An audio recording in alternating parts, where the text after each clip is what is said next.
Kaya kailangang magtagumpay tayo sa laman. At yun ay sa kapangyarihan ng banal na Espiritu.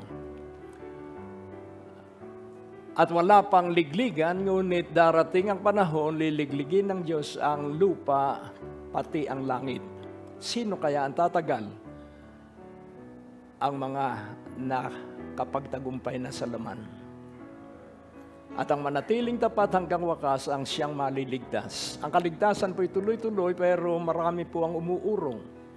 At yun po'y nasa Matthew 24. At paano ka hindi uurong? Madali pong magsabi, hindi ako uurong. Pero pag nandun na sa labanan, naiinis ka na dahil lagi kang iniinis. Ibig sabihin, buhay pa ang ating laman.